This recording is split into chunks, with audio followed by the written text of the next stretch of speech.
Luke chapter 7, Luke 7 from verse 11. And it came to pass the day after that he went into a city called Nain, and many of these disciples went with him, and much people. And when he came near to the gates of the city, behold, there was a dead man carried. He was carried out, the only son of his mother. She was a widow. She was a widow. And much people were with her. And when the Lord saw her, he felt compassion on her, and said unto her, weep not. And he came and touched the bier or the coffin that bare him, and stood still. Then he said, young man, I say unto thee, arise. And he that was dead sat up, began to speak, and he delivered him to his mother. Pane jayaranga rafa. Zari kuri gwara kwana warikenda kumuviga saka vari kubuda nepane rimwe gupa gate 9. Ndipo vakasangana na Jesu aine vadzidzi vake nevanhu vazhinji vachipinda muguta. Vasangana ipapo Jesu zvanzi wakaona mai ava vachichema, ndokubva anzwa tsitsi kwavari. He felt compassion on her. Ndokubva aenda kunoadresa amai vari kuchema. Pana achida kuti pamusoro pe-old day zvinhu zvaMwari. Jesu ari kuenda kuna mai vari kuchema, ndokubva avati weep not. Chiri kuita kuti mai ava vacheme vafirwa nemwana wavo ari mukofini atotakurwa nevanhu. Ndaitarisira kuti message yekuti usachema kana kuti weep not yaifanirwa kuva nyore dai Jesu akatanga aadresa problem iri kuita kuti mai ava vacheme. Order chaiyo chiri kuchemedza munhu kachigadzirisa hausisina need yekumudza kuti usacheme, nokuti chiri kuita kuti acheme chamuka jaaranga rakafaramuka. But Jesu ari kutanga nezvinenge zviri easy to people. Mai vari kuchema, chakaoma kuvanhu, kumutsa akafa chiri easy, kunyararidza ari kuchema. Jesu ndokubva atanga nechinhu chandinoti chiri easy according to the mind of man. Mai ava ndokubva vanzi nyararai musachema. Jesu ndokubva abva pana mai ava ndokuenda kunobata coffin. Varume ndokubva vamira, ndokubva vamutsa jaya ranga rakafa. Zvanyanda kuti ndaure nezvayo ndeiorder zvinhu zvaMwari. Chinoda kutamba nacho dzimwe nguva ndokuti usiri kuziva. Saka uchiramba uchiti dai ndanamatirwa yangu pane inofanirwa kudai nokuti Mwari anofanira kundiitira zvakati. Gamba chinhu choda kuti akuitira hachina kumboomera Mwari, but chinogona kuomera Mwari ndo chinhu chidiki chakapfava chauri kuti ichi hachina basa. Amai achiri kuvapa kuchema kufirwa nemwana. Message yaJesu yekuti weep not usachema i-common message. Ndo zvinotaurwa nenasahwira kana wafirwa. Musachema asikana, zvinowanika ndoupenyu, maida kuti zviitirwani, aiwa ndonguva, panyika pano kutandara. Weep not haisi message inotrigger miracle, nokuti kana sahwira anoitaura kana wafirwa. Kunzi musachema kana do not worry, musachema. But chinoita kuti mai avaonekwe kusvika pagedhi vachienda kuvakuva vachichema. Kuti message yekuti weep not kwavari haireve chinhu. Saka vari kuramba vachichema nyangwe anasahwira varipo. Chinoita kuti varambe vachichema. Vanhu vari kuvanyararidza, vari kuvaperekedza futi kunoviga. Saka vega vakangokonkluda kuti kunyararidzana but madhiri atovharana. Mai vari kunzi nyararai musachema nehama neshamwari vachinyararidzwa. Vakashinga pagedhi, havana kuwanikwa kumaraini, pagedhi vachichema, vachitobuda muguta. So chaita kuti vacheme inyaya yekuti vari kunyaradzwa nevanhu vari kutovaperekedzawo kunoviga mwana wacho. Saka reason yekuchema ichiripo. Mazwi evanhu anogumira palevel yevanhu, asi kutaura kwaJehovha kunodarika kutaura kwevanhu. So neimwe nguva Mwari anotaura message, satsano wako sabankuru wako kana sevamwe blazi mukombi. Ndosaka kazhinji tichitadza kunzwa kutaura kwaMwari, nokuti tinotarisira maybe kundengendeka kwenyika kana kuti panoitika zvinoshamisa, vanhu vobva vavhunduka voti Mwari ataura.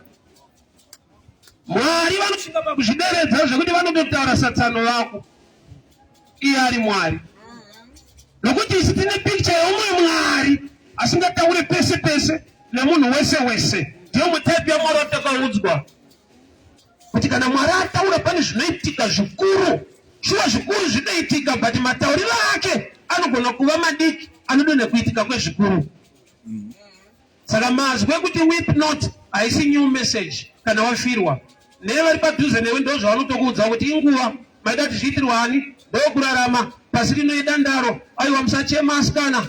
Saka mai vakaramba vachichema nokuti vakaziva kuti uku kutaura kwevanhu vanogona kukukamfota achikunyararidza zvinhu zvichitoita wese. Iculture iri muvanhu mukuoma kwazvo ikokuku hakushaya nokuti don't worry nekubhuruka kwakaita nenhamo yawiri nayo vanokuti don't worry vakatowanda. Yet there is a reason to worry nokuti kwazviri kuenda nemamiriro azvaita hana kumira mushe. But iculture iri muvanhu yekunyararidza munhu ari pama1 vatadza kukuburitsa munhamo yacho vanokupa kuzorora munhamo yacho.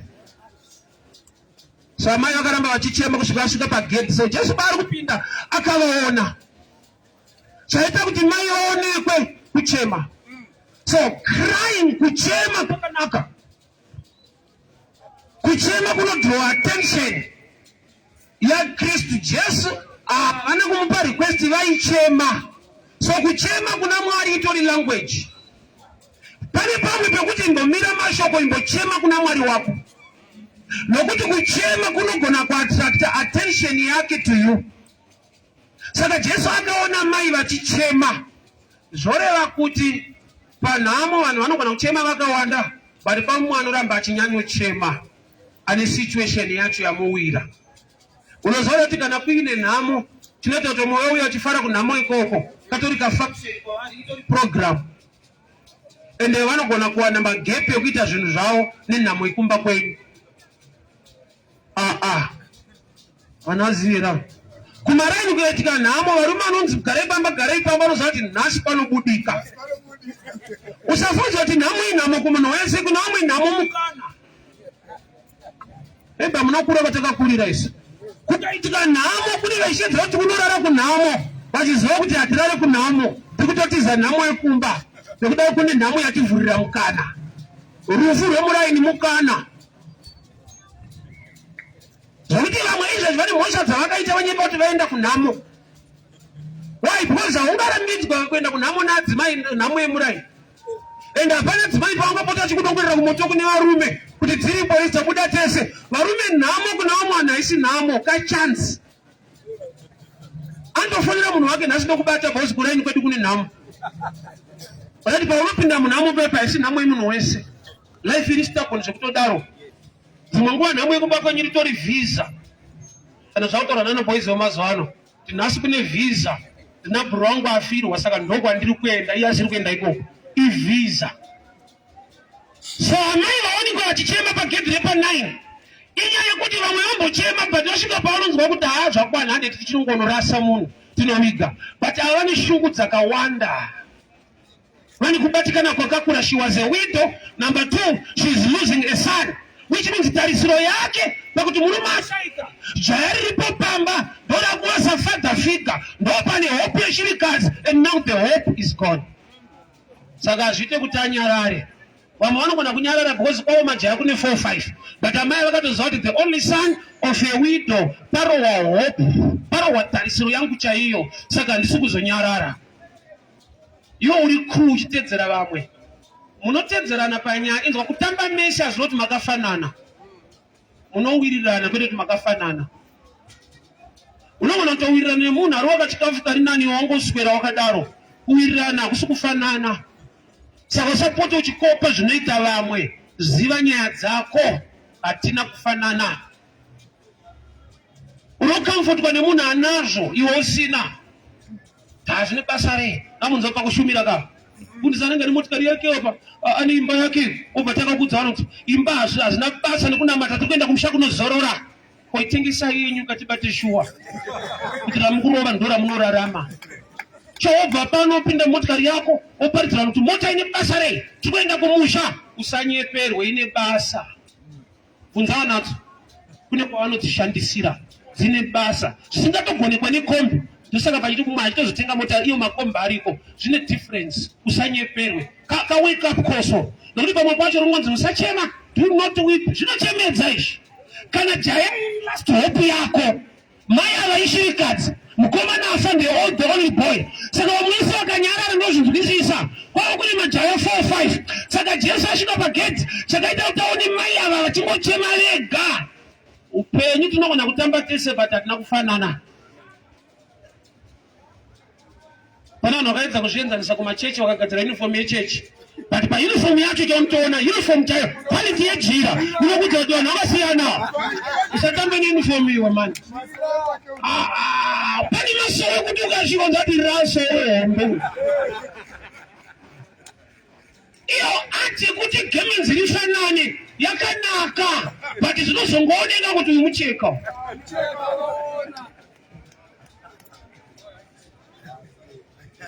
So kana wakuchemera mwari wako usavharwe nevazhinji vakukamfota but si vazonyarara. Uravo jaya kumba ririko. This is the only boy of the widow.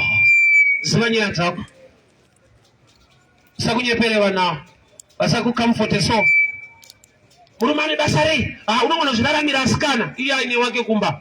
Tanga waramba wako tisimbisane mushi. Varume imbwa. Iwe une imbwa yako futi kumba kwacho. Kana vari imbwa tanga wadzinga bhoka kumba kwenyu.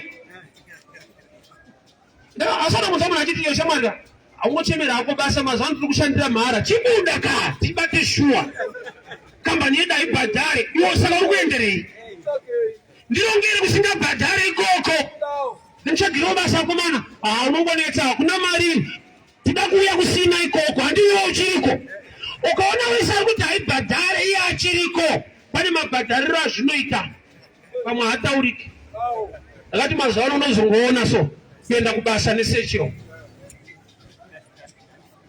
Maybe kungotakurawo zvekunoshandisa but pane zvinogona kutakurika futi kwekutonga. Handisi kuti secho uri suspect nongoti kakarisechi kakaitwa so kuti kana kambani isingabhadhari tsvaga sechi. So kaexample kwenda kuna mari hakubhadhari kana kusingabhadhari buda. Uyu ari kukuti usapinde kubasa ari kutokurwa disadvantage. Ziva nyaya dzako kutamba tese hazvinotakafanana. Hatiri vamwe chete so because tinopinda test hatinobatsana pamwe chete hatina kumbofanana tinongowirirana chete. Saka mai vaoneka vachichema kusvika pagate because vari kuzoti this is my last hope handinyarari sezvinoita vamwara. That's why David ari mambo akatomboita mbiri yejaifu kutamba chaiko kwete kutungamira kana kutonga kutamba. Wai akaita mbiri yekutamba inhau yekuti airangarira mwari kwaakamubvisa aifudza makwai mwari vakamubvisa ikoko akazodzwa akava mambo. Saka vamwe vaiva nemaqualities nemachances but David was a lost boy in the jungle. Saka paakafunga mwari kwaakamubvisa haana kupinzana nebit akajaiva understanding kwete rhythm. Ipa mupairizwa zvinoda nekabitika kanaka so unese aitedzera kabitika ko zviri right. But paakaziva kuti musango pachigaro musango jango pachigaro palace it was a mixture. Chisango nekakudzikama so saka amiri chaivhira kuda papengeta se musango ikufichirwa nekakudzikama samambo. Saunoti hazvipindirane kajango palace dance. Ukaziva mwari kwakubvisa haupushwa kuti ngandinamatei ngatiomberei ngatiimbei. You worship through understanding not rhythm or systems. Amai vari kuchema vari pagedha ko vamwe havasi kuchema sei aiva vanonga vachibatsira uyo avhirwa ivo hasiri wavhirwa. Saka vanhu vanogona kuchema newe vanhu vanouya kunhamo but iwe ndiwo unonga uri kunhamo kwacho. Saka kune vauya nevari panhamo yacho. Ini ndaimbokokwa kunoparidza mudzinhamo even today. So ukaita wakokwa kunoparidza unonyatsoparidza zvokuti vanhu vanokushirika ngoko so pamarowa pakazofa wangu mwana. Unoziva ndakajaja vanhu panhamo iyo vanhu vangakupe chikafu ndikaziva mumwe achitotsvaga mhiripiri panhamo imwana wangu. Madzimai hakuna kamhiripiri panhamo imwana wangu takatsvaga mhiripiri neimwe shasha. Why? Because nhamo ndeyangu ava vauya kunhamo nhamo iri panhamo. Saka kana taakuchema tifanane kana taakunamata mwari tinotamba tese takafanana pakugara tinowirirana yes kumusha kumwe chete yes Batikazoenda kumusha kumwe chete kwatinobva pamwe pacho hapana zvidhina. Tinobva tese kwamutoko, tinobva tese tikazoenda kwamutoko kwacho kubva mese but pamese apa ndakuudza kuti uniform haina problem kuti munogona kufananidzwa neuniform. Bvunza kuchikoro taipfeka uniform kai, but waizoona uniform dzina vamwe vana kuti uyu mucheka musoro kunotoonekwa nemuniform mese. Tiri mazimba tikamiswa apa unozoona kuti mamwe mazimba zveshowa. Ndamudza umwe achiti tikuperekedzawo mukurarama, hoti tichirarama tese but pane kakuperekedzana karipo.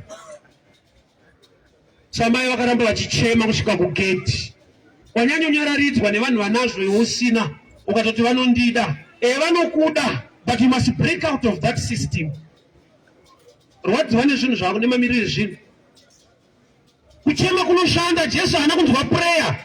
She saw her and she was crying and he felt compassion. So crying draws the attention of God. Misodzi inoshanda, usanyeperwe. Isine muzvikona batinochemera Mwari wedu. Mazwi anoita mashoma abuda. Misodzi inoshanda. Mwari anoona misodzi, anoona kuti kuchema kwevanhu. Pane nguva kuti situation yako ichida kuexplaina zvakawanda, mahwane ega ega ese. Pakuda kuti Mwari wangu mandiwanira unyasha. Saka unotamba nawo vanokucomfort vachikunyepera, it's okay baba, ndo life. Apa mberi apa zvinobuda ndo pamberi pacho patirika. Auzamba that statement yekuti the youth are the leaders of tomorrow. Tomorrow chatirika. There is light at the end of the tunnel. Chibvunza kuti how long is the tunnel? There is light at the end of the tunnel. Bvunza kuti how long is the tunnel? Unofira mupaipi bururu. Chinzwa, I believe kuti Mwari anogona kukwanyiranisa at any time. But pandinoda kuanalyze life ndapa. Murume anga ari paBethsaida akagara 38 years akazoporeswa. It was a good miracle. Akaenjoya, but the problem one, he missed a lot for 37 years. And the devil was happy concerning that. Can I find out? Can I get a 38 years Bethsaida and that I get any mangan? Could I buy the fun? Unga Shirora and Agora Chingora. Sakanaga Zopora, Agapota the drug. Could you not put Kamungua time in Yaya? Sometimes the devil is attacking time, not you. Kana zvikazoita kuti mari yakubatika wakudya nyama inosisina mazino kushishina kunoti wadzei pana kutsenga you miss kumboitsengawo. Pane kanguva kaunopesana nazvo ende wakumusoro koko zvinondetsa kuita manje. Ndounozona madhara yaye atidati wapana tuye pane mukana wakapotseka pakata marikavhari tsana wamuchita atakura ngati miri yanjoshedzera kuti tiriko ikoko marikavhari wakaipa akavadzvanya mutime yekuzviita. Saka breakthrough inogona kuuya, but you must understand the importance of time. Chimwe nechimwe chakanatswa munguva yacho. Saka chimwe chako chikanaka munguva isiriyo achikupe much joy and blessing. So amai avaonekwa naJesu vachichema, Jesu ndokubva aenda kwavari akavapa message yanga chimbotaura nevamwe, weep not. Chinoita kuti mai avanyarare. Number one, direction ina Jesu. Jesu aipinda muguta ndiye ari kuvati nyarara. Ava vaivaperekedza kumakuva vachivati nyarara. So chakatanga kuvapa hope ndechekuti uyu haasi kuenda kunorasa, haasi kuenda kwandiri kuenda, anogona kundidzora kwandabva nokuti ndo kwandiri kuda. Number two, ndokubva amuziva rimwe zita rake anonzi life. I'm the kid, the way and the life. Ndokubva vaziva kuti murume uyu ndiye upenyu. So kana chinorasa jaya rafa tasangana neupenyu, it's better to respect life in the midst of death. That's the challenge yatinayo as Africans. We've been trained much cooperate mu poverty than mu good things. Asa munzombereka kuti mwana afana kudzidza namo, afana kuziva namo. Asana munzombereka kuti mwana afana kuziva rugare, afana kudzidza rugare. Chinenge achibvumirwe. Yeah. Kuita exposure ku good things. Unotoda training yenhamo yacho. Uza kuti mangwana upenyu ukaoma toda mwana anoziva kuti kune nhamo. Understanding nhamo haina kuipa, but ikava too much inocorrupta mind yekuda kuva better. Saka kwane masaying ekuti so long life. Chikuru kufema, okufemereka ka, mafemera ni nyaya. Bible rangu not. If you are obedient, you eat the good of the land. Kana Bible rangu to tipa land, bali chikafu chinonzi good. Kurati kujika, kusukujika. And as it is, kutu understand oka zenda kwa doctor uchirwara. Aunyore roma piriti. My carrots, my apples, na my grapes. Unorwara zvekuti unorapwa nechikafu. What's the problem ya wina ya kusukuti wakaroi waya? You are missing my fruits body. Auri mapiriti onto the banana. Ma ukamira pangore banana nita conference. Kotenga here, kore kaire. Tola fochi aiwa nyanya baba wa. Wala tukutira ni banana ya futi fano chikila pangoro ipapo. That's why kwa Africa munagaro wala chira titere ni ma fruits. Kutazi wati ari mutano haite zozo.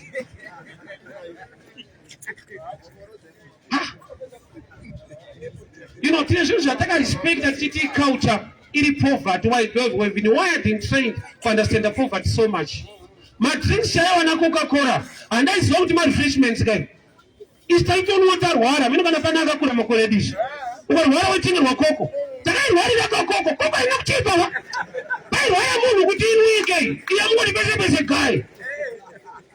Yeah, I'll prove with this understanding. Also, don't know that cocoa is in a power. That's a lie. My grades are not changing. My child is steric yam system. Can anyone go for independence? Can you run in Cocoa? So can I don't know what you want? Satan did a cocoa. You even my dinner. You got. And the man can share you. Watch me, young Potoro. Because you can't have a dombo. You need to go and I didn't furuka. Matrix na moja kawanda afanye kuta afana. Ano yekadomba anga ikwanisi.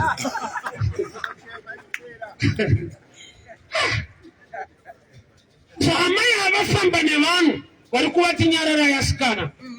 Bati walikuwa chiwaperekeza kulovika mwana wacho iwo chinzinyarara. Ku comfort kwa situation kwa kuda kudzaona kuti omana no. Zvakanaka ndo zvidawo. Ajaira baba ndokupenyu wacho tingaitei ndo mamiriro upenyu wacho ari kukudaro kwa ari kunorara kwazvo akunobika kumba wakakauzvizive ari kusimbisa yo kwazvo nesirizvo. So Jesu paasvika aona mai vachichema ndokuna aprocha amai ndoti ndopane nyaya yangu paorder ndokuvati mai nyararai ndati chiri izi kungomutsa chitunha mai avaudzwa kunzi nyararai automatic chitunha chikamuka vanochema. Say Jesu achitanga nekunyararidza asati aita miracle yacho. Faith is the evidence of things not seen. Faith is the evidence. So without faith you can't please God. So chinotanga kuitika apa Jesu ndiye anotanga kufara kuita amai. Nokuti akavati nyararai vakanyarara anofara kuti vakundiziva, vakundiremekedza, vakuziva simba randinaro. So anotanga kufanwa kufara musituation yako asi iwewe. Apa amene wandichakuwadza. Dai Mwari akandita zvakati ndikafara vachaita kuti ufare, but creator chinoita kuti vafare kuti vagone kukupa rufaro rwacho.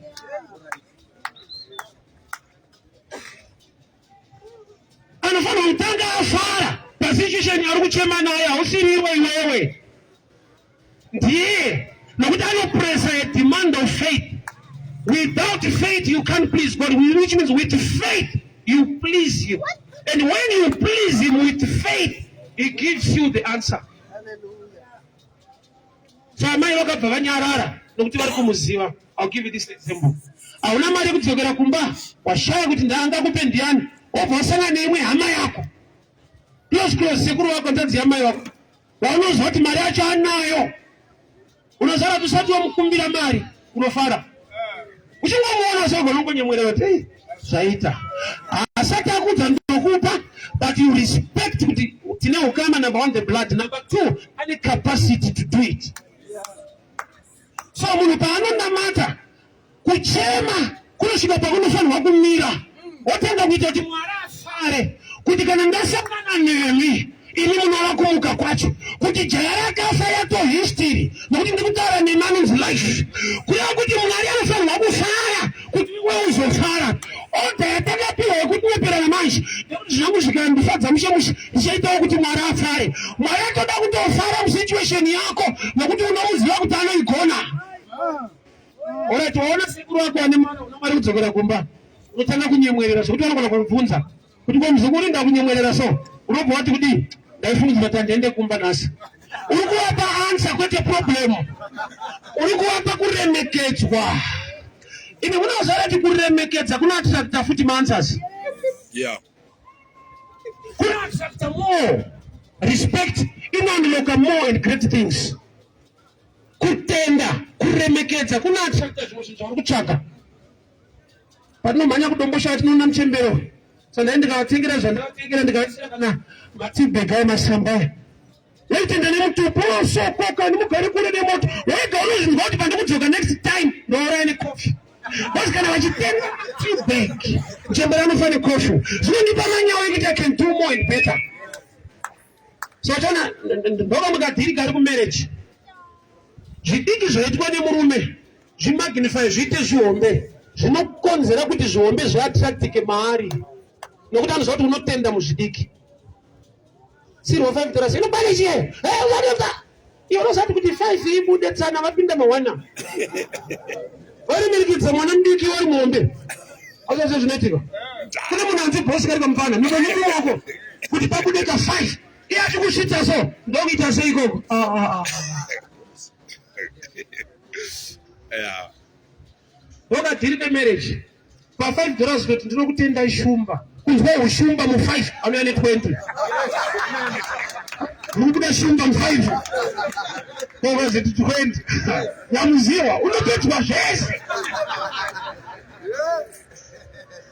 Why zvinoactivata to do more. Saka mukadzi haana kuramba achichema rapaidzwa naJesu rinoita kuti Jesu afare kuti atonyara chitunha chiripo kuti akuziva my capacity in the midst of trouble.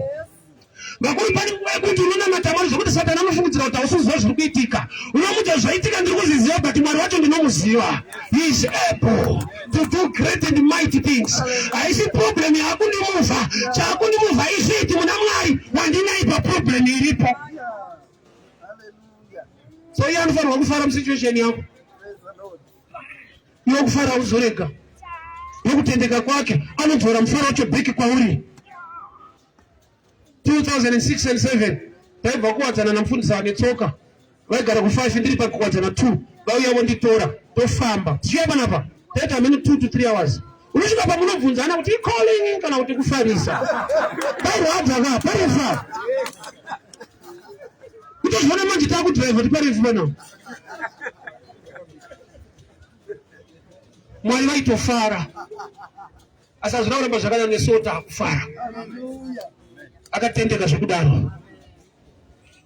Musituation yakwe enda paside pekuti unoita kuti Mwari wacho afare nyange usati wafara but muratidza kuti Baba ndinokuzivai, kutendeka kwenyu ndinokuziva, kurema kwenyu ndinokuzivai, ndinokupai chigaro chenyu saMwari in the midst of trouble. Yeah. Munhu hamuyoyei munoramba muri Mwari. Yazvona mazuva ataenda kubhawa tichiurova usina mari yedoro waigona kunwa ati yekubhawa ndeyekuti unobhiga ari kunwa burisei kwemudhara murowa wakavhenekwa nonzwa kuti mfanira kupiwa nyati yako wakanyarara unonwika tsano unonwika unodzoka nechenji wanda usina mari iwo unokundwa feiti nechifeve chinondomira paroti chinofundirana nemunhu kungoenda unomira zati apashaipo 1 benzi 1 ronika zvite vanhu vese vangoita vanhu varibhera benzi arishaika ukiitwa zvakadaro. Munhu akaita atimo akaunderstanda field rake anozati chifeve ndochinogona kutoziva kuti maticha atambira muticha asati atambira anogona kutodzwa chimwe chifeve kuti amoni atambirawo masoja akatambira chifeve chinokuti achigare kubharaki chiri kutouchline vachinoziva vane signal mumweyo.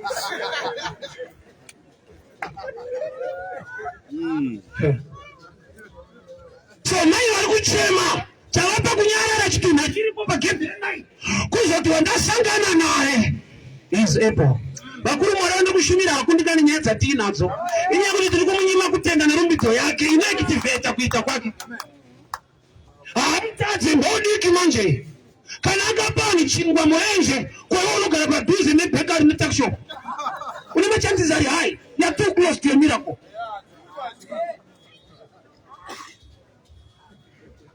Amai vanyarara chitunha chiripo. Kwasai vanga vachichema iwo mwana wachingobhoti nyarara. Gona kudifferentiate kutaura kwevanhu nekutaura kwaMwari.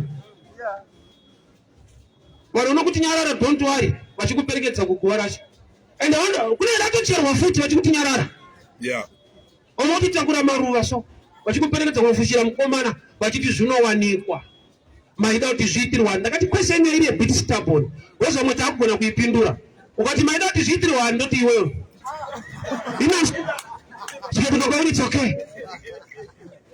What I'm also pinning and never but it is stop on you. What does it want something? So, just I'm not miss out on Chira Gua, Akamira Pakata. One got my problems, one got a faith. You said, now I'm going to you told you talk by wood buffer. What of Vango Gatsira shop? Well, I went, what was I doing? I'm to make a coffee. Takaturika na measurements e problem kuti yakakurisa. Ana hama akazodai. Hakuna panel. Varikugwa kuti vatonwa. Rikucherwa baba. Vatonzwa vachimba kumirizi vanhu vakuomba kukasika kumonekasika. Vanoramba vachikasika nokuti Jesu pane chaada kukasika kuita pakata. May God do a miracle in your life. Yakuti your enemies vanoramba vakamirira kusimidzi kwacho. Hausi kuzoenda ikoko ngavakumirira kunhamo. Mwari ngakupe nyasha dzekukumirira. Ngakumirira kuurwere. Mwari ngakupe utano. Vanoramba tarisa times out. Tanzwa kuimba mana hausi kusvika wakaita sei. Tanzwa kuimba hausi kusvika wakaita sei. Hausi kuenda ikoko. Mwari ngachinje direction yelife yako. Hausi kuenda ikoko. Mwari ngachinje direction yelife yako. Hauwanikwa ikoko wakachera rako but una Mwari wako. So wasangana pagedhi re9 pagedhi panongoreva kuti kubuda kana kuti kupinda. Pagedhi panogona kunyorwa kunzi goodbye Harare.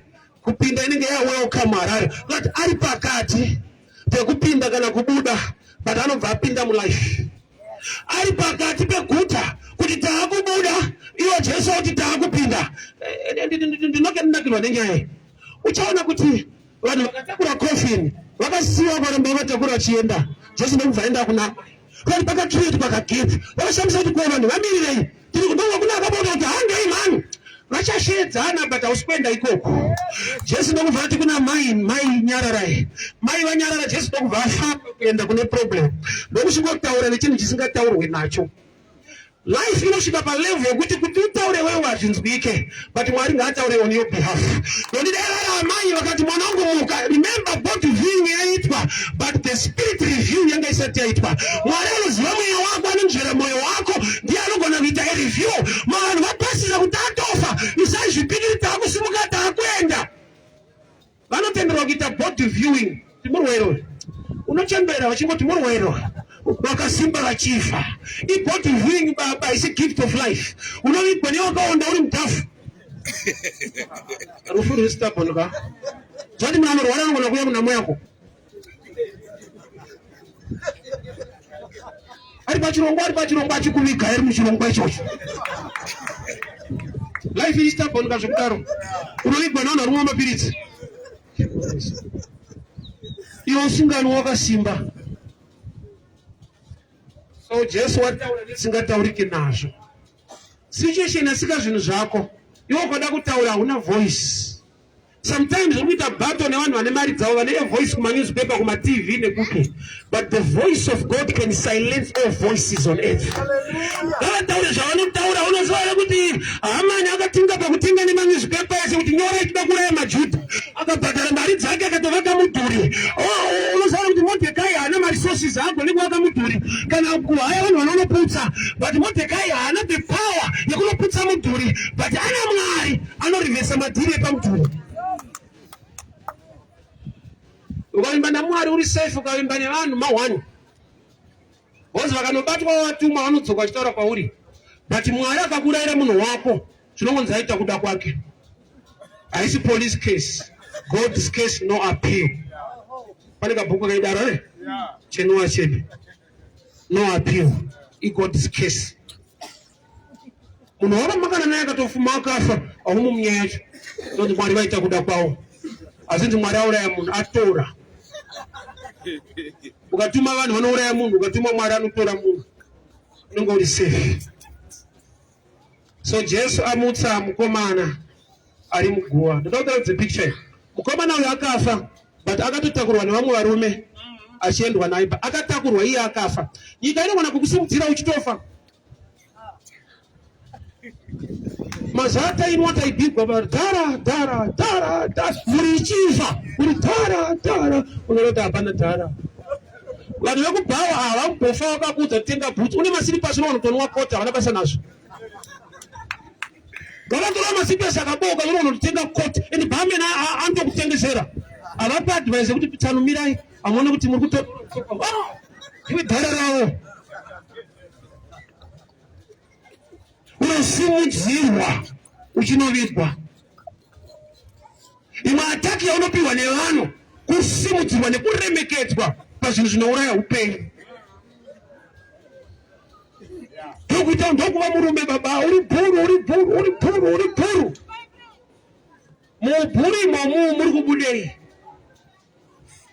Takakura negeneration yevanhu vaidada. Ndine mwana kai.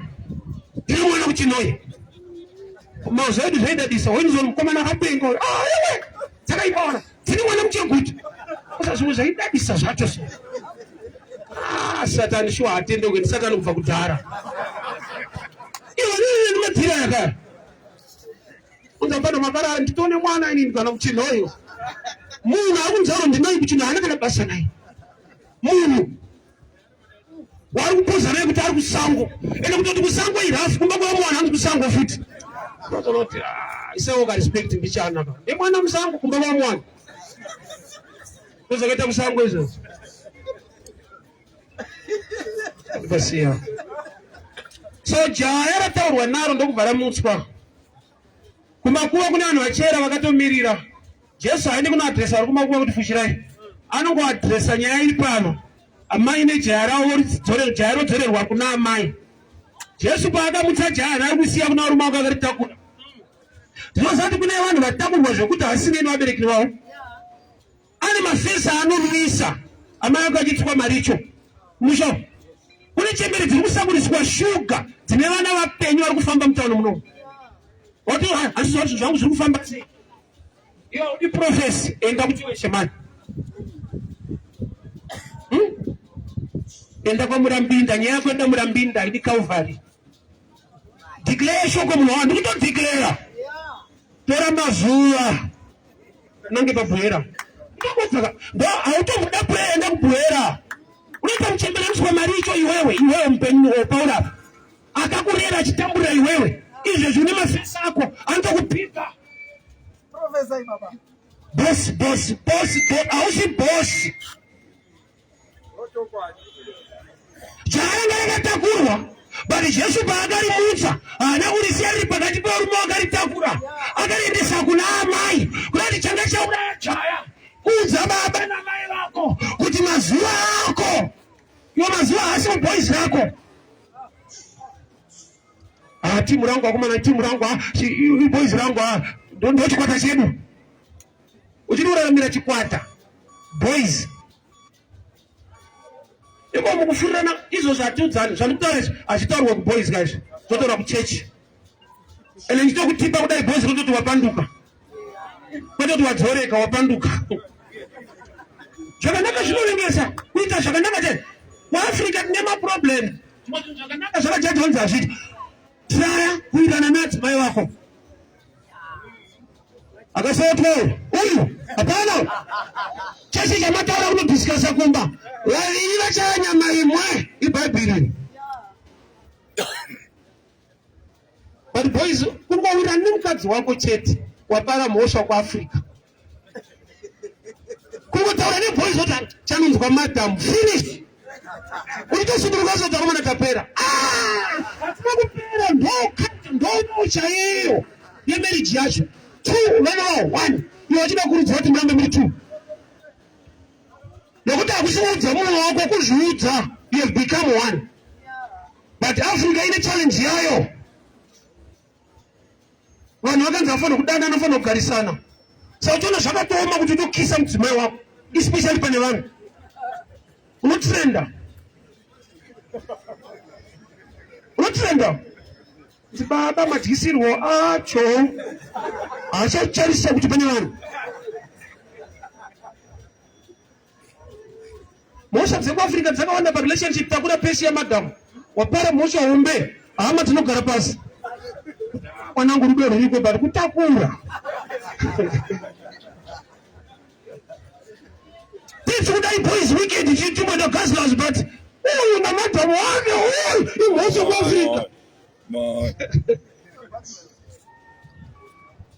So mukomana akabviswa pano vakamutakura vane coffin. Pamwe pacho kutakurwa mucoffin. Haisi respect kuuraiwa. Ndaritara nezuro nyaya yefishi pakuwadzana. Vanotengesa fishi vanombotengesa zvinenge zvichituka mudhishi so. Vanoshedzera kuti menyu. Inoita menyu seyabva kuleki. Nokuti life yefishi iri mvura. But ikabuda mvura haife inozofa. But inenge yatanga rwendo rworufu. Saka murwendo rworufu munoshedzerawo kunzi menyu. Ichi chituka menyu unozoona menyu yezi. Tsari munofa. Tsari munofira mahara. Tumaniki ni mtu kushetuka kwa muri kuita. Pari mushiwa. Chibaba. Tsari wakufa.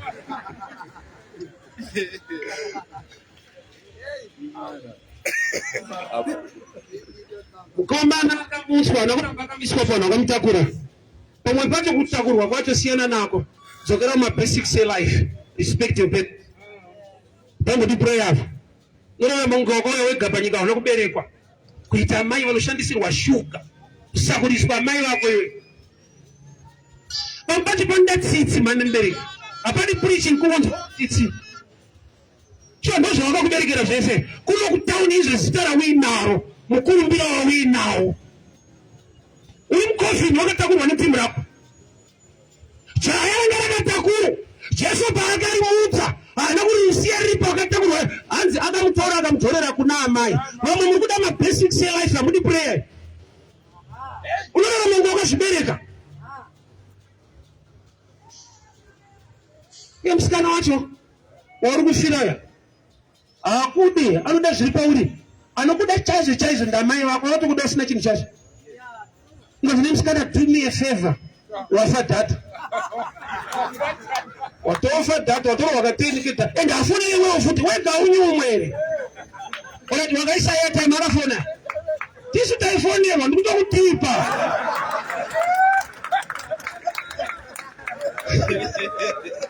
Vanhu vanokufonera. Uchijusa ikoko. Mundu atangorwadziwa kuchala. Manza unokufonera mubereki kufona kwete kutenga chikafu. Kufona mama makadii kuri sei kumba. Unokuda kuti patange paparidzwa. Ukafamba unoti vakabata kumusha kwenyu rega ndikutipe mabasics life. Unoona kuti eta munyama vabereki vako vakabatwa nzwa nemushonga. Profita anoona but hanyatsoni. Zvaakaona zvinobva kwabereki vako ishuwa. Havasi vari kuzviita. Ofisi yavakapiwa naMwari inokonzera kunopafadzwa wakafara. Inokonzera kutukika kana vakatsamwa. Havasi vanenge vachikutuka in life. Zokorodzai baba. Profita anoona but hanyatsoni. Chakaona zviri kubva kwabereki vako yes. But vari kutokutuka here. Vari kukukesa vari kukuroya. Havasi. Iofisi yavakapiwa naMwari. Ukakudza baba naamai. Pane zvinoflowa kwa. Ili vakasa kuti God bless you. But ukavaitira zvakanaka vakafara. Zvanzi naIsaac ukandipa ndikadya ndikafara. Komadi kundikomborera musingafari. Kakufara kanotrigger signal your blessing. Hallelujah. Ndibate msoro. Enda kumondoro. Vanoti chabata msoro musha kwake.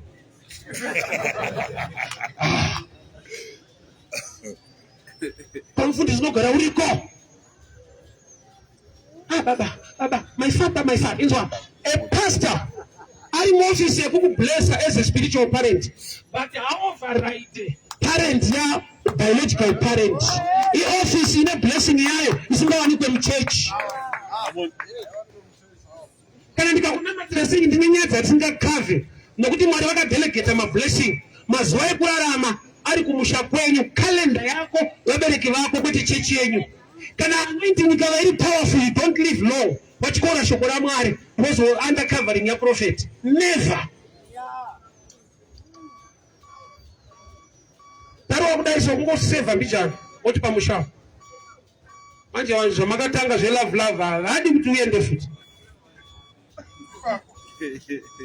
Inotati niko kumusha vatetika nhamo kodza kana girlfriend daenda kumusha so anokuzota iwe uchaenda kunobata maoko mani. Vaite zvetsitsika kubasa chafana landlord kukaitika nhamo haubvisa rente antokudzota nenhamo mwanangu samurusiya mabvise inga timu zvisina titsi kubasa ini pandakasvirwa nemwana ndakabvisa rente mwedzi iwoyo mwana akabva 25 December chingobva kubhera kusvika chipa landlord mari haana kutongoti haiwa zvinowanika siyani ukama widi mari iprinciple yatakawirirana saka chinoti unowana kutoshaya yako mari alandlord haushayi haumupe mari unobhadhara kupa ichoice kubhadhara ipressure ndozani mazuva aswedera komana mazuva atedera kwabasa kwete yekuunganidza yako yomwe munhu saka panozonzi Mwari ngaakupe nyasha weni pamba pako anoiti hauduga muchiroketa sei udaita pressure mzvinhu zvevanhu. I'm sure my time yaita now, but my message ndeyekuti mbobviswa paboys udzoke kumabasics. Jesu akamutsa jaya akaritora akariisa kumaoko amai. Jaya ranga rakatakurwa mukofi nevamwe varume. Varume vane tsika yekutakurana mune zvakaipa, but vanenge vachitokubhiga. Ungaite mukadzi wani kuti chitupe ndaamai here indamuchiitiswa here. Kwani maslogani anouraya. Ini ndina sekuru wangu vava vakazoshaya so vaiti muzukuru kana watambira mari mukadzi apiwe mari yese unosara nemari yababa ikahomwe kapa yababa ina risiti inotenga zvinouraya. Vakatozwa nemari yababa sekuru kuti kunobhadhariswako kunobhadhara yababa ite kuti ndamboenda kutacha mai mwana ndaida kuti ngatotachwa nepoto mupengo. Saka sekuru vakanditipa kuti haupiwe yes transparency yacho vakairamba. Yeti Bible rangu roti kuti Mwari paakavasika they were both naked and not ashamed. Haisi nyaya yekupfeka chete, transparency murelationship. They were both naked kuda kuti mese muri kuonerana nyaya dzenyu. Ina mapassword 30 enda ukangani unoza chipo chacho unacho ma omuntu akangani wazeti chaiye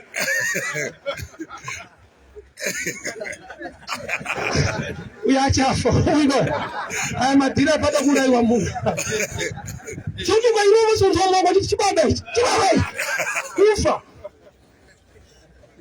Saka Jesu mariruka kuti akakubvisa ipapo akakudzorera kuna mabasics elife.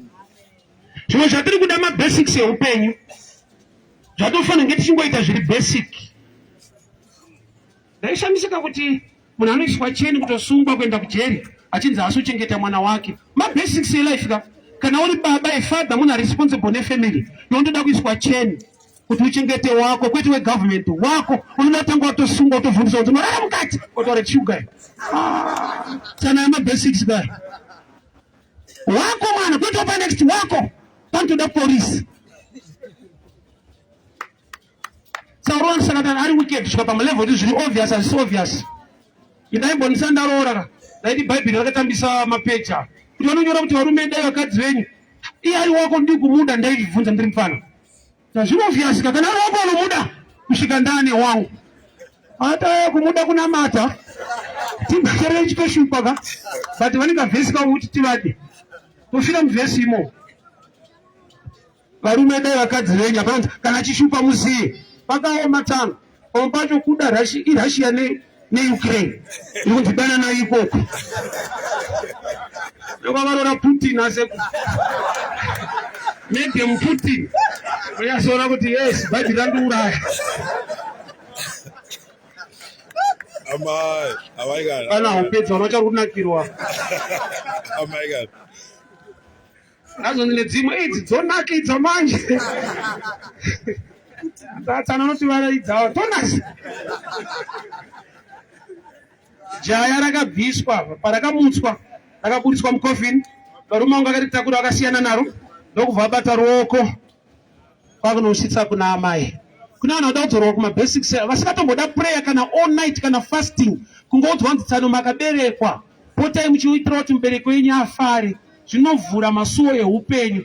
Iro itori vhangeriyo ava vaparidza zvomuchinjikwa vanewa mabasics nokuti mabasics acho vanhu havasizinaka. Mabasics elife mamwe atoda kutaurwa papulpit. Bhaibheri rinosvika parinoti Jeremiah, enda unoona zviri kuita muumboyo hari, kwete enda kuservice. Simbe, enda kumujuru, kwete kuconference. Mabasics baba, kungonogara pachuru so. Ona tuntu diki tichitakura dhaka, tichitabidza kuti ona nazo. Oh, kumuri tikawirirana tinosumuka naye. Unoti wapfana, tichitatu mujuru. Kakatakura kakadanda so. Tobatira kukandira, kukanda mujuru. Kubenga chikafu, iwe chikafu hautengi. Ita mujuru. Torarama nenyasha, itenga chikafu. Saka udi conference, munogara pachuru dzoka wabo. Zviri mushoko raMwari simbe, enda mujuru kwete conference. Sometimes you need motivation, inspiration, my basics in life.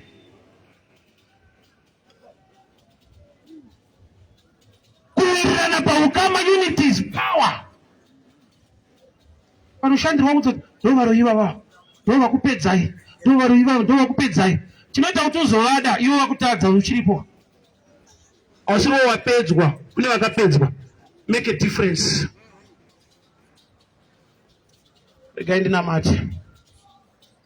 Father, we thank you for your word, we thank you for your grace, we thank you for your favor. Take us back to the basics. Vana tive neruremekedzo nevakuru. Vana vagone kuziva kuti vakaberekwa. Kudzorera moyo yevana kuvanhu vakuru, kuvana baba kunana mai. Nyasha nekuwirirana pakati paukama zvidzorerwe Mwari. Whenever there is unity, God commands a blessing. Imuri ngairangarirwe. Use him as a tool to unify the family. In the mighty name of Jesus. Amen and amen. People, God bless you.